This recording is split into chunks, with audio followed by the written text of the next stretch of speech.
Imagine being 73 years old and telling a courtroom, "I am not under your jurisdiction." That's exactly what Margaret Bruno, a self-proclaimed American state national, did. She spent 13 days in jail, calling it humiliating, complaining about having to remove her underwear, being forced into an orange suit, and even freezing because she wasn't given a sweatshirt. She says she was kidnapped and taken to a prisoner of war camp, and her outrage is just the beginning. Bruno refuses to cooperate with the court at every turn. She won't enter a plea, won't sign documents, and insists she doesn't need to follow statutes, rules, regulations, codes, ordinances, or mandates. She boldly claims her arrest was a hate crime and argues that she's above this for-profit corporation of a court. Every claim she makes mixes legal arguments with religious beliefs. She says she serves the Almighty King, and that her rights under the Bible and the Constitution were violated. The judge stays calm but firm, dismissing her demands for dismissal with prejudice, telling her, well, that's not going to happen. The courtroom fills with tension as Bruno continues her defiant tirade, while the narrator points out just how disconnected her beliefs are from the legal reality. Ultimately, the case is continued, leaving everyone watching in disbelief at her stubbornness and the sheer audacity of her claims. This is a courtroom showdown that perfectly captures the clash between personal belief and the law, and it's impossible to look away. Yeah. Just so we're clear, I'm representing the authorized representative for the legal fiction, and I cannot cross the bar if you. I can't cross the bar. You know that. It's all about jurisdiction. I can hear you. Can you hear me? Okay. I can. Yeah. Right. It's not as sophisticated as my hearing aids, but I can hear you this time. All right. All right. I just want to be clear that when I was here for the arraignment, first off, I never had a first appearance. Within 24 hours, I was incarcerated for 13 days without a first appearance. Bond was set. And that's true because you wouldn't sign the documents at the jail. Until you sign documents at the jail, you don't. Where is that written that you have to sign anything? Because I couldn't find it. It just simply says within 24 hours I would go before a judge. I had you weren't properly booked, so that's the way that was. But I'm not going to argue with that point. But go ahead. Okay, well I just want to get it on the record that I am here on a special appearance, and I'm just the authorized representative for this birth certificate. It has been federally authenticated. If you want to take a look at it, it has been certified by the state and federally authenticated. I am the owner of this SQQB. Do you understand what that means? Not a clue. Really? Okay. It means that I'm not in your jurisdiction. I stand on the land and soil. I'm under the public law. Okay. And I have a right to pass through service. All right, so I take it you're representing yourself today? No, I am presenting myself. Okay. So you're not going to enter a plea today or work out negotiations or anything? I'm not making any plea whatsoever. I have not consented to contract with this court in any way. Okay. I'm an American state national. I'm not a sovereign citizen. That was a hate crime under which I was arrested, and the arresting officer has since quit his job with the Jasper Police Department. All right, well, see if we can... I have a file here that I have one prepared for both the prosecutor and for you, Judge, if you'd like to take a look and go along with me on what I'd like to bring before the court. My goal is that this case get dismissed with prejudice before I walk out today. Well, that's not going to happen, but we'll take a look at those files. Okay, they're the same one for each of you. So if this case is not going to be submitted, with the first letter in here is a fair notice and warning letter. And it speaks to what the issues are here. First off, it was a false arrest because I do have a right, because I have a right to face an accuser, and there's nobody here that was harmed.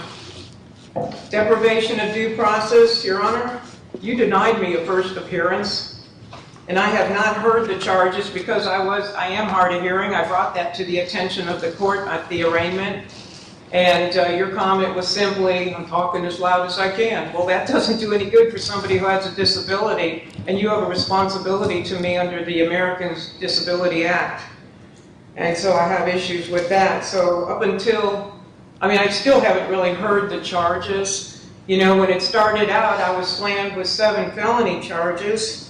Had a violation of my Fourth Amendment rights because they did a search and seizure of my vehicle. They tossed my car completely. He claimed he found the phone in my car. He didn't. He took it out of my hand after shoving my arm. That was assault and battery.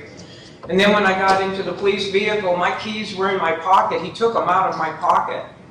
All right, that again is assault and battery, and also could be considered rape. Prosecutor Travis Munden did not act for 8 days. He allowed me to sit in jail for 8 days with felony charges hanging over my head, of which you put a $38,000 bond on me without my participation. Again, that was a violation or deprivation of due process. The felony charges were bogus. I'm an international notarial witness for the United States of America, unincorporated. I had those, the driver's license on my phone and birth certificates because I do remote notarization for people. I had a right to have that. I had it by permission of the people that sent it to me. The prosecutor, Dana Brady Giddens, she failed to act for 6 days. On July 1st, Travis transferred it from the felony side over to misdemeanors. She sat on it for 6 days. I sat in jail for 13 days, not even knowing what was going on. And it wasn't until after I got out of jail and I called her, and while I was on the phone, she goes, "Oh, here it is." She asked me what my name was, and she goes, "Oh, here it is," and she opened it while I was on the phone. So Travis sat on it for 7 days. Whatever happened to due process? Don't they have a responsibility to act timely? Because I know I do. All right? I was kidnapped. I was kidnapped and taken to a prisoner of war camp. I had no choice in this, and I'm an American. I'm an American state citizen. I stand above this court. I stand above this for-profit corporation. First time that I saw you, sir, was 44 days after my arrest. And again, my Americans with Disabilities Act rights were violated in that you made no accommodation at all for my not being able to hear you. So as far as I know, I never did put in a plea. I have not pled in any way whatsoever. I have not consented. I have signed absolutely nothing. I signed no citations. I have had communication with Tabitha and Dana. We have been writing back and forth on our 72 rule of response, and I can't get answers out of them. They keep telling, I ask for documentation, and all I get is no documents responsive, no documents responsive, over and over again. I asked her for her oath of office on Florida letterhead, nothing. I get a scrap of paper. I asked her for a signed contract on my side, I get a citation that's not signed. The citation wasn't even signed by the arresting officer, it's by somebody else, and it has comments in it that says I said something. And I would appreciate eye contact, sir. I don't appreciate being ignored by the court. So anyway, I didn't sign anything. I have not contracted with this court. I haven't contracted at all. And why? Because I don't need to. I'm not under these statutes, rules, regulations, codes, ordinances, mandates, and all the rest. I tried to explain that to the public defender here that you assigned to talk to me. And basically everything out of his mouth came out right out of this hate crime document called Law Enforcement Guide to Sovereign Citizens. I'm not a Moor. I'm not a Waukesha Nation. I'm an American state citizen. But a sovereign citizen is slander. To put it in writing is libel. Sovereign is a king, somebody who is governing, self-governing. Citizen is somebody who works for another. It's an oxymoron. It's not even real, and yet law enforcement wants to act on that kind of foolishness. Even the public defender here believes in it. I'm a private living woman. My responsibility is to balance the accounts of the public, the public all-debit system. And these credits have been stolen from the people. And all I'm trying to do is my responsibility here. So I'm planning to subrogate this. If you look at the second document, or maybe you already have, and you've seen the list of people I will send it to, Governor DeSantis has been involved in my case. I have a letter here that was sent to him. If you would like to see that, let's see, maybe it's in one of the other files. Anyway, he has been involved in this as well because he is also part of the problem here in that he is not assisting the Americans within this state to be safe from the harm that is being caused by this system, by the law enforcement officers and deputies who are not educated as to who we are. I had sat down, I had noticed both the police chief and the sheriff on 2 different occasions. They have my fee schedule as to what I'll be charging when this is all over and I have to come back and have my rights restored and my property restored. My car was towed from in front of the police station. That's where I was when all this happened. I was in talking to Chief Rickerson. I went in and I noticed both the chief and the sheriff, the clerk of court, and the property appraiser when I got here back in March, that I was an American state citizen and I'm not a U.S. citizen. They were both noticed. They've both been noticed twice. And along with that was the fee schedule of what I charge when my rights are violated. I was talking with the police chief for the 4th time. We have sat down and had 4 conversations on how we educate the officers to know the difference so people are not harmed on the side of the road. I wasn't even on the side of the road. I was parked in front of the police station when all this went down. I wasn't even in my car. This officer got in my face back in April and he stood there. I was meeting with the police chief, Chief Rickerson. At that time, he was an interim police chief. And this officer barged into our discussion and got in my face and started spitting on me with his saliva. He was like this close to me, yelling at me, telling me, I'm a police officer for 25 years and I've dealt with plenty of people like you. And he went on and on and on, okay? No, he hasn't dealt with anybody like me because I know my rights. And I've studied this. Why? Because you could not get through the 2020 election and not know that there's something seriously wrong with this country. And I have seen this coming for many, many years. I've studied it with my husband. My husband passed back in 2010. In July of 2016, I read an article that the Pope had relinquished our Social Security accounts to the U.S. Treasury, and I knew something had changed, something was up, and I went looking. And when I went looking, I found at least 20 organizations trying to help people come out of slavery, come out of this U.S. citizen slavery. You're a slave to the British Crown, which is the administrative arm, to the Pope, which is the financial arm, and to Washington, D.C., the District of Columbia, which is the military arm of the one world government. Well, I don't go with that because I serve a king. I serve the Almighty King. That is who I am. I am a child of the King. I'm not a U.S. citizen. I'm a child of the King, and I have rights that were given to me, sovereign rights given to me by my Creator.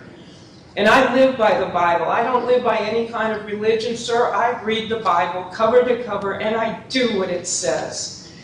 And when it says that there are 2 commandments in the New Testament that Jesus, or Yeshua, I prefer to call him by his Hebrew name, the 2 commandments, to love God above all things and to love your neighbor as yourself, I live by that. But that's a summary of the 10 commandments that are in the Old Testament, Exodus 20.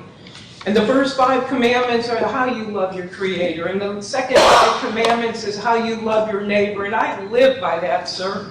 And this officer had to break several of those commandments to put me into this system. He had to lie, and he had to steal my property. And if this is the system that this government or this for-profit corporation is trying to force on the people, then you guys should all be ashamed of yourself. You are about to see one of the most unbelievable courtroom confrontations in recent history. A 73-year-old woman named Margaret Bruno walks into court and immediately announces that she is not under the jurisdiction of the court. She's a self-proclaimed American state national, and right from the start, she makes it clear that she refuses to play by the rules of this legal system. She spent 13 days in jail simply for refusing to sign court documents, and her story of incarceration is both shocking and surreal. Margaret describes her time behind bars as humiliating. She talks about being forced to remove her underwear, wearing an uncomfortable orange jumpsuit, and not being given a sweatshirt even when she was freezing. Every detail paints a picture of a system that, in her eyes, is designed to control and humiliate.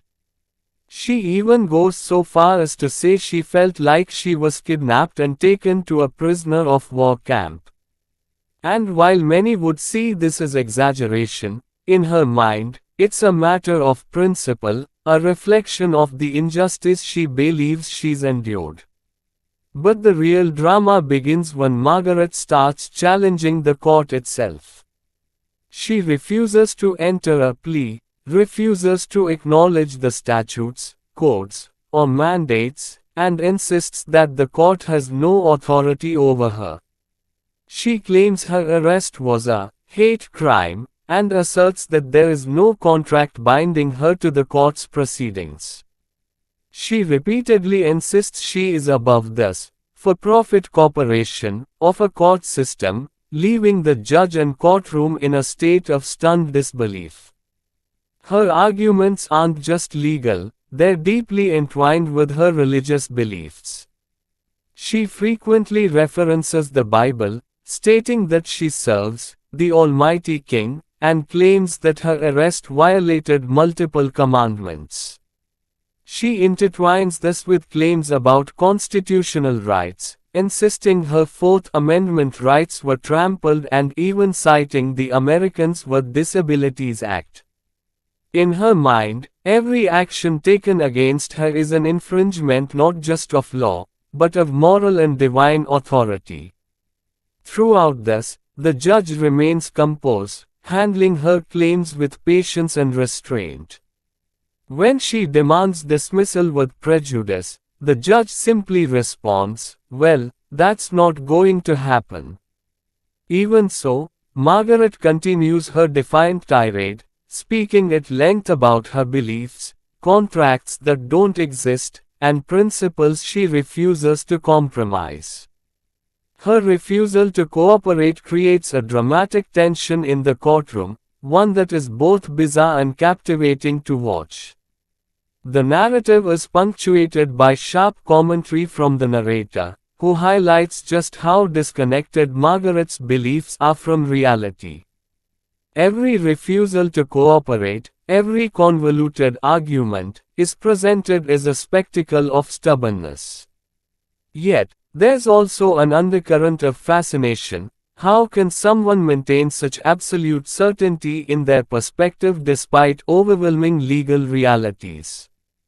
As the hearing continues, Margaret's unwavering stance forces the court to address her statements seriously. The judge ultimately continues the case to a later date to consider her documents and claims, giving her even more opportunity to argue her position. The courtroom drama unfolds in a way that feels almost cinematic, as ideology, defiance, and legal procedure collide. Margaret's story is more than just an eccentric court case, it's a window into the world of sovereign citizen ideology, a movement where personal belief is elevated above established law. It raises questions about the limits of personal conviction, the role of faith in legal arguments, and the patience required to navigate the clash between ideology and the system. By the end of the hearing, Margaret Bruno's confidence remains unshaken. She believes she stands above the law, above the court, and above the rules everyone else is expected to follow. And while viewer may be shocked, amused, or frustrated, it's impossible to look away. Her defiance is absolute, her arguments are relentless, and her story leaves a lasting impression about the intersection of belief, authority, and individual rights. This courtroom showdown reminds us that the law is not just a set of rules, it's a framework that interacts with human behavior, belief, and stubbornness in ways that are sometimes fascinating, sometimes absurd, and always compelling. Margaret Bruno's story is unforgettable, a testament to one person's unwavering belief in her own interpretation of freedom and justice, and it challenges us all to consider the boundaries between conviction and reality. Even after the hearing, the discussion continues. Margaret's refusal to comply, her philosophical and religious reasoning, and her claims about legal authority become the focus of debate. Legal experts, commentators, and everyday viewer are left to ask the same question: how far can belief go when it collides with reality? Margaret's story doesn't just answer it, it demonstrates it, in real time, in front of the entire courtroom. Her 13 days in jail, her confrontations with the judge, her refusal to cooperate, and her insistence that she is untouchable by the legal system create a spectacle that is both viral and unforgettable. It's a story that mixes absurdity with courage, stubbornness with conviction, and it's impossible not to watch in awe as the events unfold. By the conclusion of the story, viewers are left with a complex mix of emotions: disbelief, frustration, amazement, and even a strange admiration for someone who refuses to back down, no matter the odds. Margaret Bruno's courtroom battle is more than a legal case, it's a human drama, a study in conviction, and a viral story that will be remembered for years to come.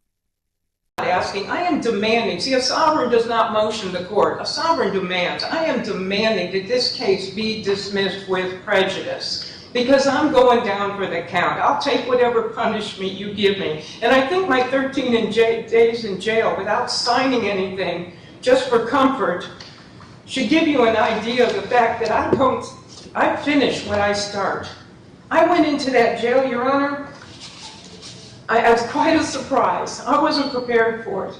If it hadn't been that I took a couple in who were homeless, I probably would have ended up going home to a dead dog in a house full of crap.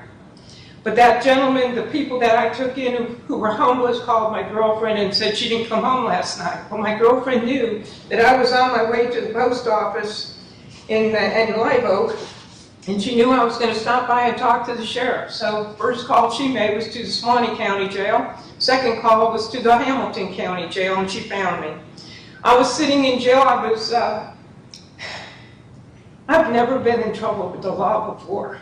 Do you know what it's like for a 73-year-old woman to have to stand there and take her underwear off and stand in front of somebody else?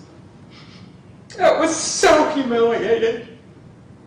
You want to talk about rights? Let's just talk about basic humanity here. Okay. And I was given an orange swimsuit. I don't look good in orange at all. I have to bring some humor so I can stop crying. I wore that jumpsuit in my underwear for 13 straight days because I wouldn't sign your paperwork, because I would not come in contact with this corporation, this for-profit corporation. You're not a government, let's be honest. Because I wouldn't come in contact with you, I suffered extremely. I was 3 days in a row, I asked for a sweatshirt. I was freezing. You got a swamp cooler in that jail. It's loud and it's cold. And every guard was wearing a jacket, and every inmate had a sweatshirt except for me. 3 days I asked for a sweatshirt. On the 4th day, when I asked, the guard said, "You don't sign out paperwork, you don't get nothing." Yeah, that's real sweet. There's a camera right above the toilet. Yeah, that's real sweet. You're sleeping on a steel bed. When I went and signed their paperwork, they gave me a mattress where the fabric was touching fabric. I have a 9-inch spread, thumb to little finger, and I can tell you that the padding of that mattress lay within a lump, 12 inches by 30 inches. The very first day in holding, I had a bruise on my tailbone from sitting on a steel bed. You know, I'm used to a mattress, and I have a memory foam topper on top of it. I like it sweet.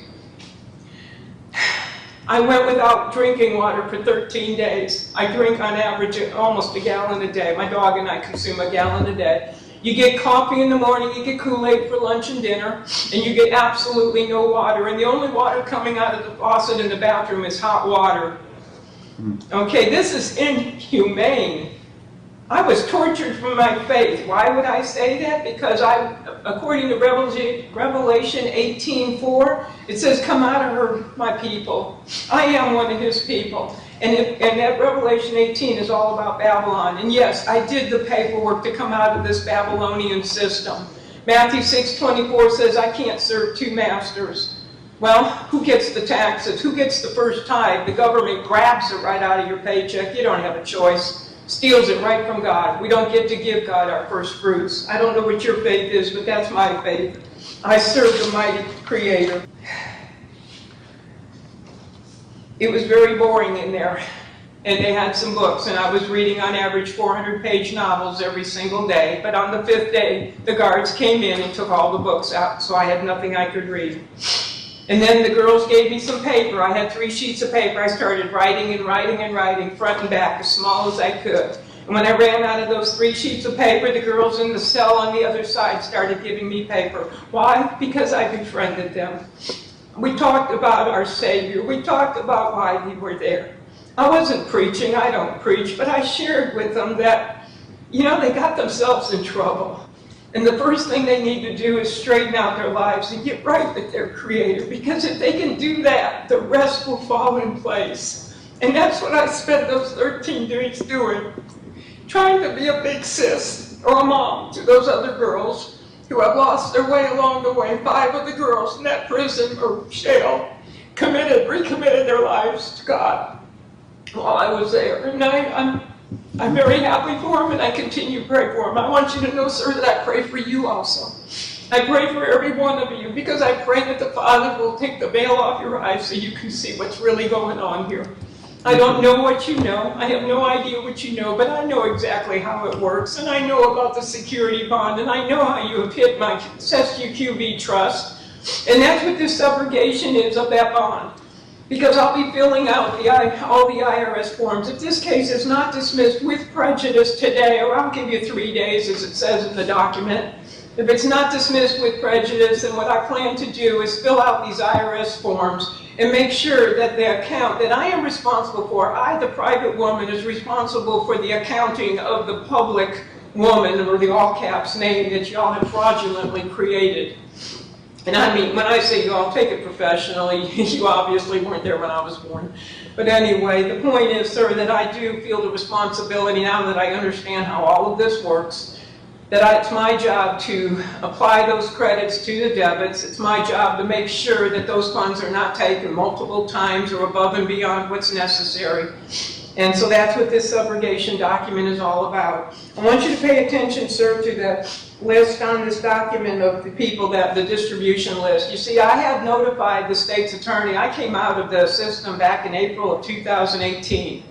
And when I moved to Hamilton, I was in Jacksonville at the time. When I moved to Hamilton, I redid my paperwork. So on the public record in this county, I have 2 filings with all my paperwork showing that I am an American, I'm not a U.S. Repatriation. I have a deed of reconveyance. I have a cancellation of all power of attorney. I have an assumed names that gives me a copyright and a registration on all of my names. Okay, you can't Chair. make money on my names. And then, if you'll notice on this list here, the state's attorney the state's attorney, the Attorney General, were all notified back in 2018 I'm American.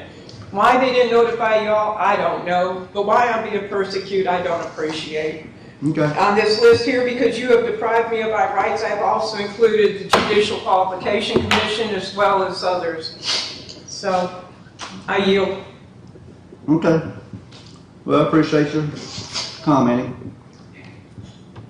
So what we'll do is, what I'm going to do right now is continue to October 18th to see what's... I can't do that, sir. I will be at the Feast of Tabernacles from the 1st of Tishri, which is September 26th, until, let me think, what is it, 9 plus 8, 18. Around the 20th of October is the Feast of Sukkot, Feast of Tabernacles. I'll be out of town for that, celebrating with about 300 believers. What about November 15th?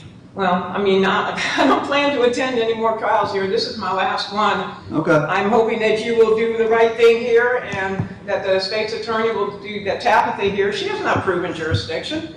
Once I here's what we're going to consent, do. it is her job to prove jurisdiction. Your case is continued to November 15th.